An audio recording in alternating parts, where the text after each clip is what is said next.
Good evening there, everybody. What is happening? Hopefully, you all are having a wonderful day today. So, when it comes down to it, I thought that I would review this little video that I found very particularly interesting. And this is going to be a video by the boxing channel known as Boxing Ego. And this is going to be a video, or this is going to be a topic about the mega fight, which I do hope overall does end up happening this year. Probably between two of the most popular fighters in all of boxing, Mr. Errol Spence Jr. and Mr. Terence Crawford. And there has been a certain amount of conversations that this fight very possibly might happen this year.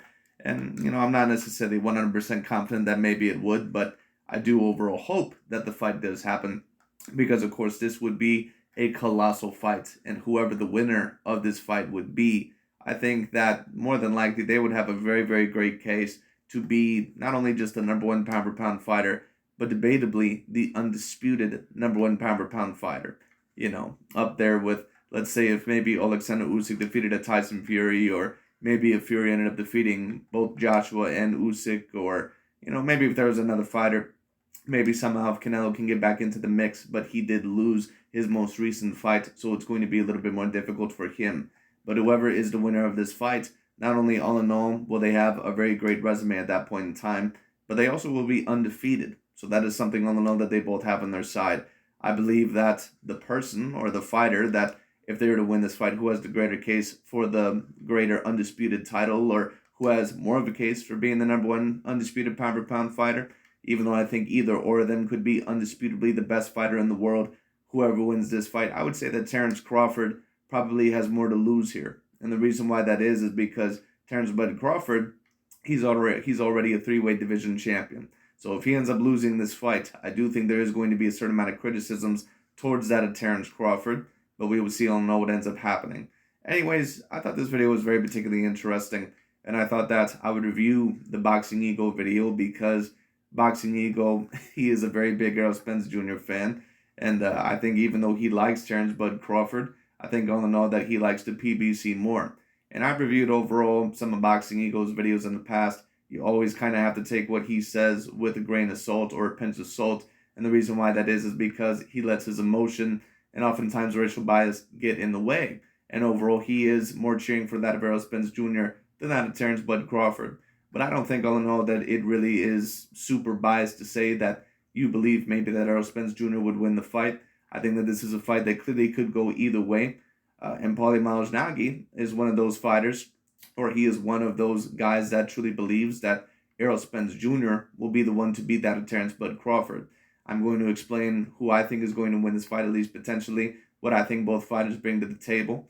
And to be honest with you, this is a really, really hard fight to predict. I think that within the past year, I had predicted Terence Crawford to beat that of Errol Spence Jr., but the way that Errol Spence Jr. was able to come back in that Yordenis Ugas fight, I thought that he looked absolutely phenomenal. That's probably the best performance of his career within the past few years. Now, that being said, I don't necessarily think that Yordenis Ugas is an A-plus fighter. It's really even a debate if he's an A-grade fighter to begin with. And I do understand that he gave Sean Porter a very tough time, and I even thought that he won the fight, and of course he ended up beating Manny Pacquiao. But that was pretty much a Manny Pacquiao to where you could tell that he pretty much was toast.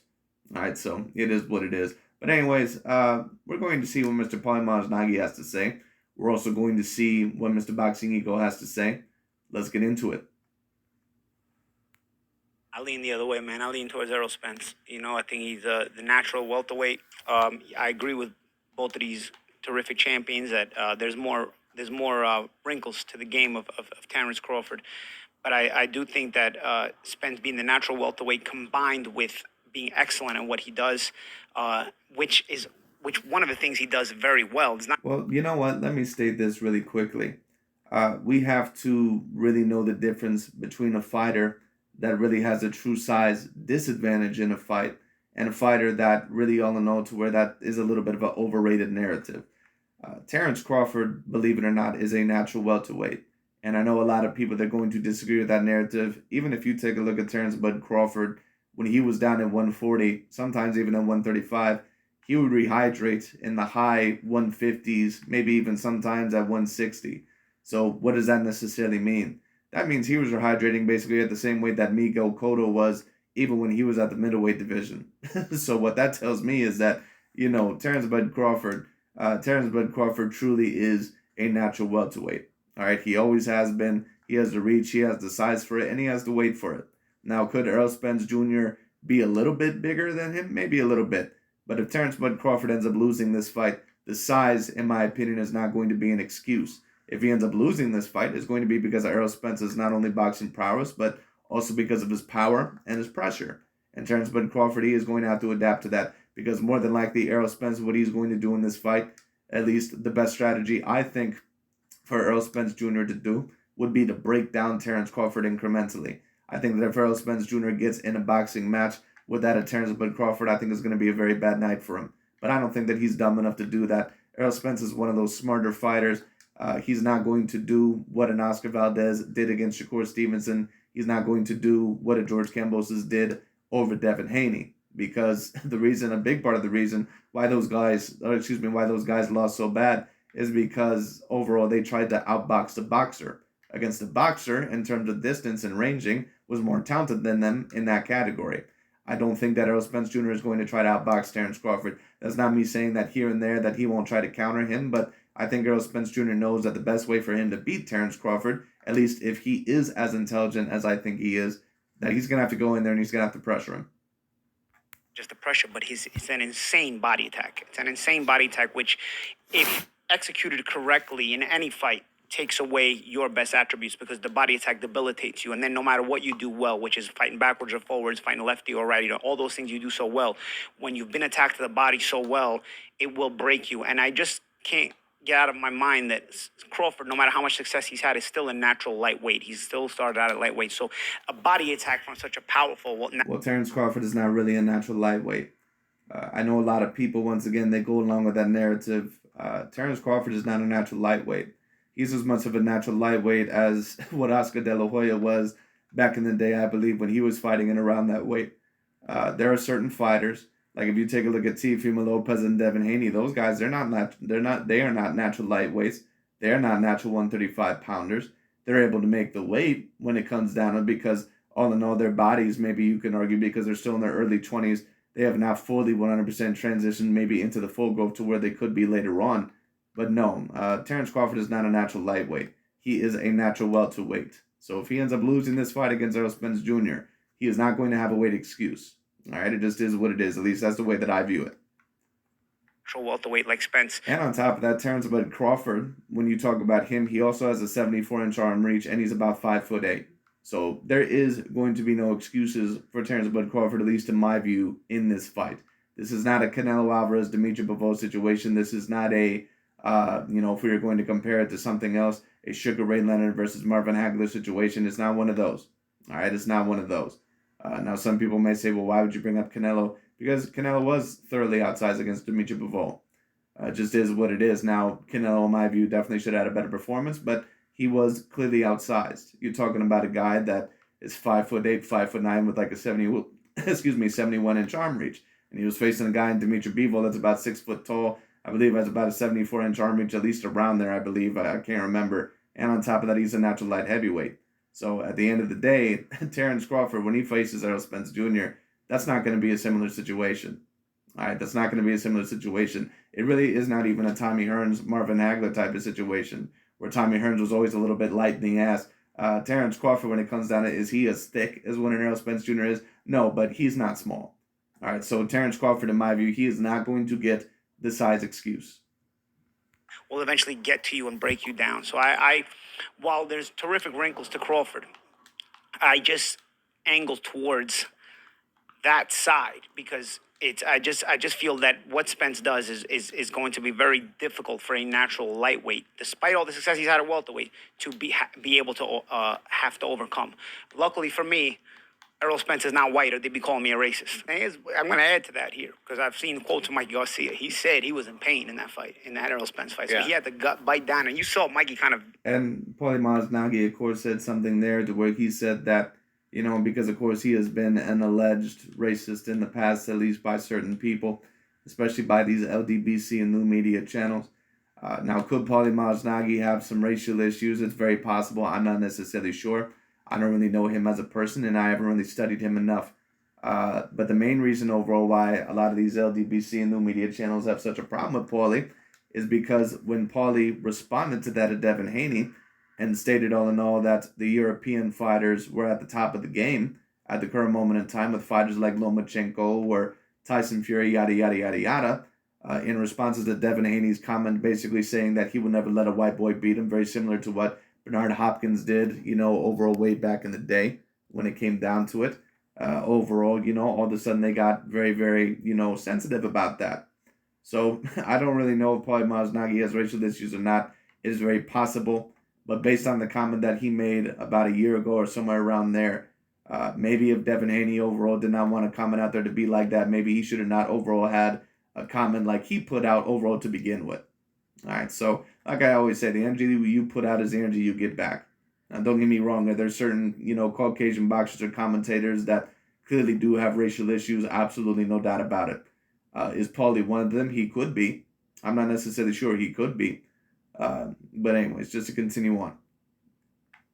Fading in the fight. He went the distance, but he faded in the fight. He had to rely on his toughness to get those 12 rounds. I'm not saying Crawford doesn't have the toughness, but Crawford... And let me also state this. You have to be very, very careful with who you allege is racially biased and all in all also who you think, is truly telling the truth. Because there are certain people out there that you can clearly tell that they have a racial issue. Or all in all, you can tell that they're racially motivated, that they're emotionally motivated. Or you can tell the difference if you're intelligent enough from someone telling the truth. All right? You can tell the difference. When you take a look at Boxing Ego or certain amount of these other channels that I tend to review, you can tell that they're racially motivated. Okay? You can tell that some of these recent guys that really wanted George Kambosos to win and the guys that are calling Devin Haney boring and, all these other guys that clearly are, are butthurt that Devin Haney won or whatever, you can tell that they're racially motivated. So, Boxing Ego, Dante's Boxing Nation, and Aki TV, when they were not only trying to tear down Vasily Lomachenko, but also Canelo Alvarez and Tyson Fury and also Alexander Usyk, you can tell that they're racially motivated. Okay? So you have to be intelligent enough to know who's racially motivated and who isn't. Or at least what narrative, is racially motivated and what is not. When someone is telling the truth and, someone who is not. But unfortunately, most people really don't know how to discern that. Butters his bread with skills. Garcia is technical. Toughness. What I'm saying is Garcia is just a come forward guy. So there was nothing really. There's no other avenues he has. While Crawford has the other avenues he can play at. But if he's debilitated to the body. Well, I don't know if Mikey Garcia was just a come forward guy, because I think Mikey Garcia actually at his best is a multifaceted fighter. But I think Mikey Garcia went up in weight, and not a lot of people end up talking about this. But I have a multitude of times, because no one else seems to talk about Mikey this way. The reason why Mikey went up to welterweight in the first place is the same reason why Kell Brook ended up going to 160 to not get that possible ass whooping at the lower weight class to where he truly belonged. Whenever you see a fighter all of a sudden move up 2 weight classes out of nowhere, it usually is because they don't want to face a fighter that they believe is going to whoop their ass at their natural weight division. And that's all that was for Mikey Garcia.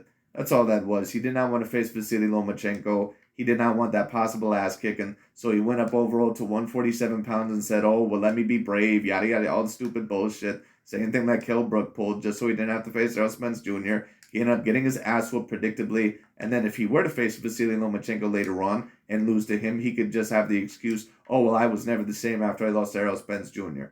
All right, so get the fuck out of here with that shit. Mikey Garcia, listen, decently, greatly talented fighter. He cannot be remembered as an all-time great fighter. Not because of the shit that he pulled. And I've already stated this about Mikey Garcia a great amount of times. People also, they always want to call Canelo a cherry picker or Floyd Mayweather the Jr. a cherry picker or, other great fighters, all-time great fighters in my view that I've seen. No, a real cherry picker is someone overall like a Gervonta Tank Davis or someone like a Mikey Garcia. Someone who fights fighters that almost realistically have no snowball's chance in hell against beating them. Those are real cherry pickers. Okay? Those are real cherry pickers. Can he stay in that kind of fight? Can he, when your stamina is affected, when you're feeling that pain more because now your ability to get away from it because the body shots have broken you down. Now you got to stay in there longer than you really want to against this heavy, heavy puncher. I mean, I was looking at the Ugas fight, man. I was cringing looking at Ugas, man. Yeah. He was just in so much pain. Forget about the broke. Yeah, Errol Spence beat the shit out of Yordenis Ugas. which, I mean, I expected Errol Spence Jr. to clearly win the fight, but I thought that Yordenis Ugas was at least going to give it a little bit of a competition. And I'm not blaming Ugas there. I just think that he did what he could do with the skill set that he had. But Errol Spence Jr., he looked the best that he had looked in years. So that was a very excellent performance by Errol Spence Jr. So Terence Bud Crawford in that fight, he is going to have to watch out for body shots. Let me also state this. Errol Spence Jr. is going to have to watch out for a body attack as well. And he's going to have to watch out for those counters. He's going to have to keep his hands up like he's never kept his hands up before.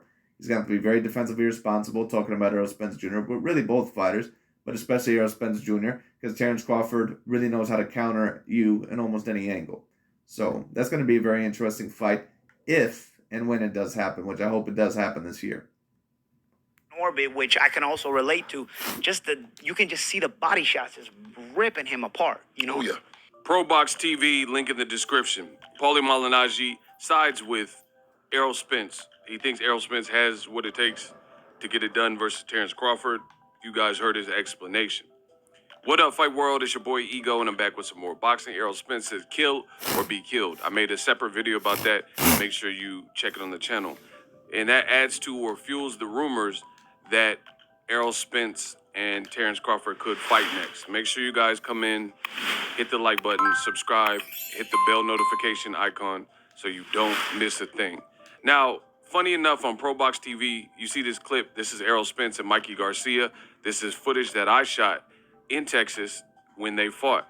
And ironically enough, ProBox TV, they have Roy Jones, Antonio Tarver, Juan Manuel Marquez, and of course, Paulie Malignaggi.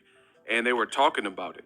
And surprisingly, I found myself agreeing with Paulie Malignaggi a lot more than some of the stuff being said by Roy Jones and Antonio Tarver. Now, for true fans... Because Paulie Malignaggi is not usually a bad commentator. He's usually a very good commentator.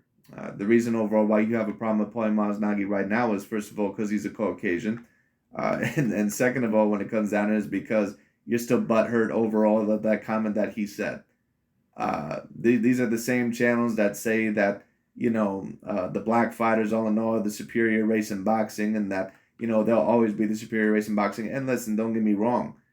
Black fighters oftentimes are the best fighters in boxing. But listen, when you have a guy like Devin Haney all in all that stated the statement that he said, which I didn't take it that personally because I really don't take a whole bunch of shit personally when it comes down to it.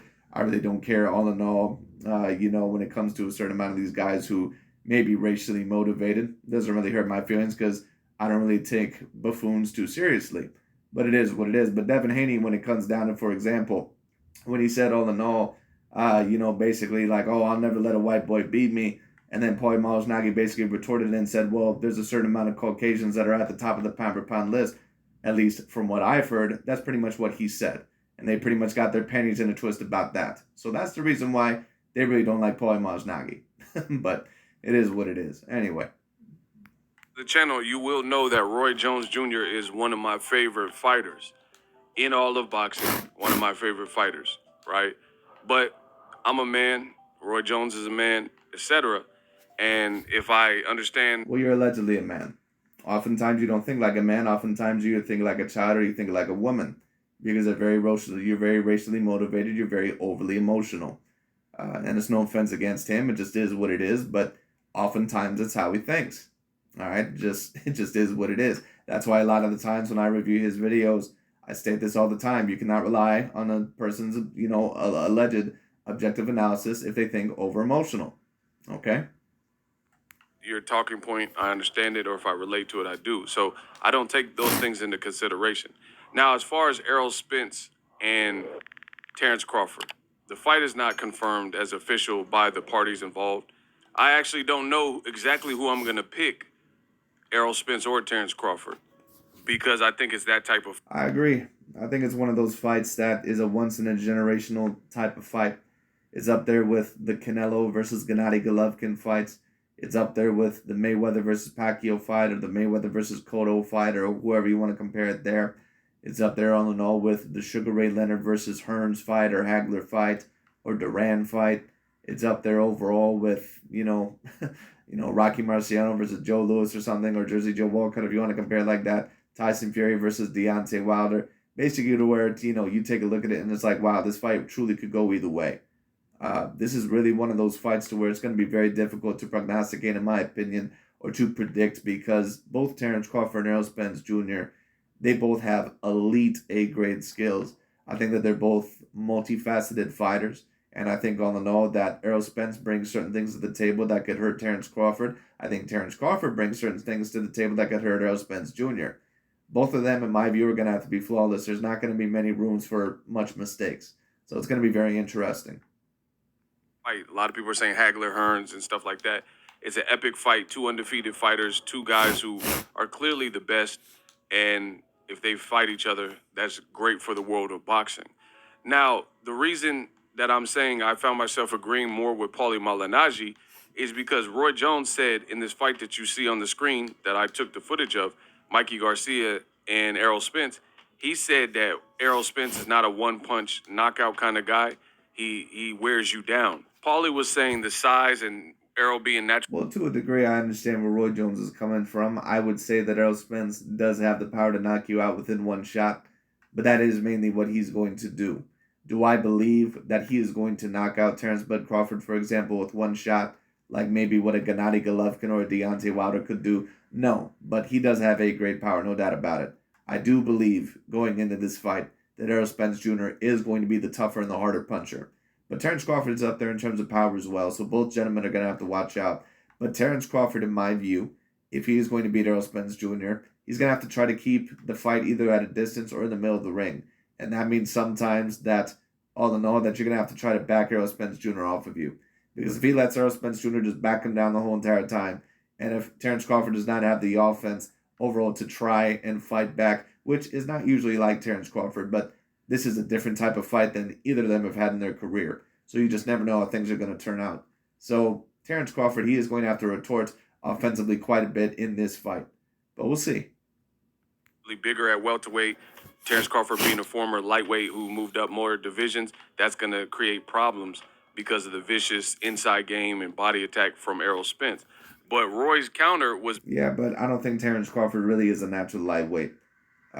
Once again, I know a lot of people may not agree with that narrative, but listen, the dude rehydrates at around 160. The dude rehydrates at around 160. He even did when he was at 140 pounds. It's very clear that Terence Crawford, he fits at welterweight just fine. And he fits at welterweight just fine. To me, that's not the issue.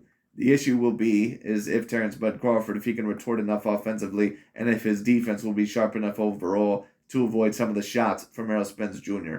And will his power, all in all, and will his shots be enough to back Errol Spence Jr. up? I think that they could be. Because Terence Crawford, he might just have maybe about a half level of power below Errol Spence Jr. They both have a great power.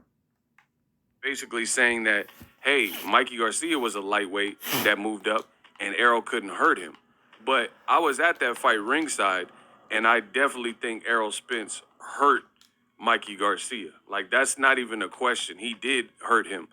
Look at round 9 of that particular fight if you don't think Errol Spence hurt Mikey Garcia. Now, credit to Mikey. Well, of course he hurt Mikey Garcia, but he was not able to stop him. Now, there are certain people, certain channels that I ended up watching. For example, if I were to bring this channel up, Chronicles of Judo 144, he believes that Errol Spence Jr. put kitty gloves against Mikey Garcia. And basically what that means is that he does not believe that Errol Spence Jr. was going full force. Whether that's the truth or not, I don't know. But it seemed like Errol Spence Jr., I think it seemed like he wanted to kind of stop him in the latter part of the fight. But maybe I'm wrong. I don't know. But either way, Errol Spence Jr., he's not usually a guy that has knocked out his A-grade opponents. He didn't knock out Danny Garcia. He didn't knock out Sean Porter. So it's going to be very interesting. Now, the only opponent that he did knock out that was A-grade was against Kell Brook. But Kell Brook, of course, was knocked out previously against Gennady Triple G Golovkin. Now, of course, I do believe that was a tactic to avoid Errol Spence Jr. at the time. But at the end of the day, it does have to be mentioned. Garcia, I see something, right? I interviewed Mikey Garcia years ago, and he told me he was basically a teenager, so a kid, and he had sparred with Pacquiao and the likes of Edwin Valero, right? And these are two, and this is at a time where Pacquiao was running through stuff, knocking walls down. And Edwin Valero, he's like 27-0 with 27 knockouts. So Mikey having the mental fortitude to not get knocked out by Errol Spence, it's not surprising. You know, he's a tough guy. He's been in there with big punchers and stuff. But for sure, Errol Spence hurt him. So I don't know why Roy viewed it that way or why he felt that Errol didn't hurt him. And I've always said this on my channel. Errol chose to try to prove a point. I think Errol is stubborn. And when he gets something fixated in his head, I don't think he loses it. Almost like some of the kids that suffer from like autism, where like Basically, he has tunnel vision. And a lot of high grade athletes or high successful people, they do have what is known as tunnel vision. Basically, to where they focus on one thing and they cannot get their mind off it. And that is understandable to a degree. What I'll say is this. I don't know if Errol Spence Jr. was maybe told by someone behind the scenes maybe not to knock him out, or maybe he was just trying to purely box him. But the fact does remain is that even against Danny Garcia and Sean Porter, he was not even able to stop those guys. So Errol Spence Jr., even though he is an A-grade fighter, even though he does have A-grade power, we'll see basically whose power translates a little bit better in this fight. Because Terence Crawford, one thing I'll say about him, he was able to stop Sean Porter, and he's been the only one to ever stop Sean Porter.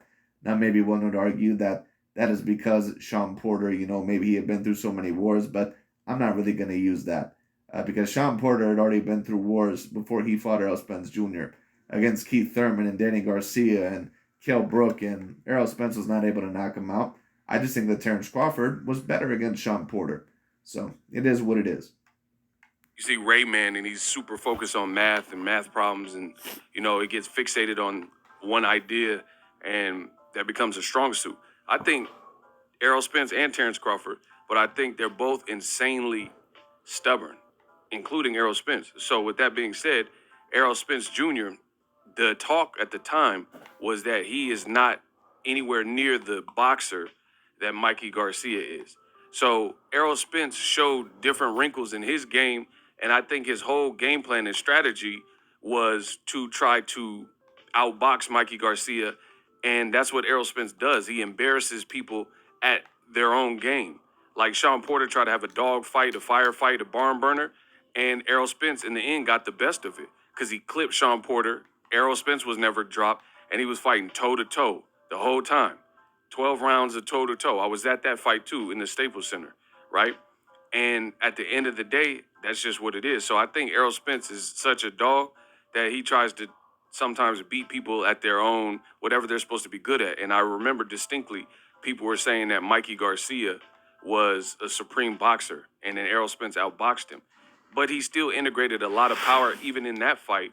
And Mikey was certainly hurt, so I don't know why Roy Jones believed that. But back to Paulie Malignaggi, I found myself agreeing with a lot of what he was saying.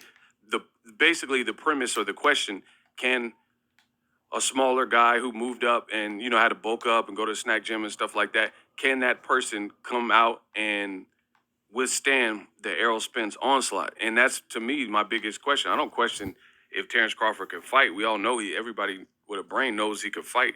But can he? Well, I don't think that the size, at least in my view, is going to be as much of a factor as what people say that it is. The question that I have about Terence Crawford is how tight is that defense going to be? Because Terence Crawford, if there is one fault that I would say about him, is that his hands do need to be up a little bit more than what he's usually used to doing. But we'll see what happens. Like, Errol is breaking bone. He's breaking people's orbitals. And then Roy said he doesn't have one-punch knockout power, but he blazed Leonard Bundu. And some would say, oh, Leonard Bundu, who is he? He's not the creme de la creme. But Keith Thurman didn't knock out Bundu with one shot, and Keith Thurman got a lot of power. That's not the worst point in the world. I certainly get where ego is coming from. Of course, once again, you do have to take a little bit with what he's saying with a grain of salt, because he clearly is cheering for Errol Spence Jr. in this fight. But I don't really have a problem with him stating that he believes that Errol Spence was going to win this fight, because this is truly a fight that could go either way. It's one of those fights that really is truly a 50-50 fight. It's right on the line. And technique and skills and, things like that. So I think Errol, for whatever reason, it seems like Roy underrates Errol Spence for whatever reason that is. And I didn't get to finish the whole thing, but the link is in the description. You guys watch it. I'm gonna check out the rest of it. Tarver seemed like he was on the same boat, in the same boat as Roy Jones, but I found myself agreeing a lot with the questions Paulie has. Let me know how I did in this video. Drop your thoughts in the comment section. Who wins this fight if they fight? Can Terence Crawford withstand a full-fledged welterweight, bulldozer like Errol Spence, who can also box? He showed you that. Drop me that in the comment section. Well, this fight is going to be very particularly interesting because if Errol Spence is going to beat that of Terence Crawford, he cannot try to outbox him the whole entire time. That's not going to work. Terence Crawford is a more naturally slicker. He's faster on his feet. He has better head movement than Errol Spence Jr., I believe, by a little bit. If Errol Spence Jr. thinks that he's going to just pick his shots and outbox Terence Crawford the whole entire time, that is not going to work. So if he believes that that is the right strategy, no, he is incorrect. That is not going to work. As for Terence Bud Crawford, what Terence is going to have to do is that he's going to have to try to keep this fight in the middle of the ring and at distance as much as possible. Now, there might be some times to where you're going to have to tie him up. There's also going to have to be some times to where you are going to have to try and back him up, to where you're going to have to be, a little bit offensive. But the good thing about Terence Crawford, especially when he fights defensively, is that he never stops moving. He's almost like an Errol Lara when he's on the back foot. Errol Lara knows when to never stop moving, at least when he was at his best. But this fight is going to be very interesting. If you were going to ask me who would I pick at the current moment in time, I would say Terence Bud Crawford, but it's so close. Subscribe, and I'm out. But anyways, that's really about it for today. I just thought that would be a very interesting topic to talk about. I think that this fight is a fabulous fight. I think that it's a tremendous fight. But we'll see overall what ends up happening. It'll be very, very interesting. Hopefully the fight does finally get made this year. I think it will be a tremendous fight, a fantastic fight. But we'll have to see what happens. Anyways, that's really about it for today. Thank you so much for watching, and I'll talk to you all later.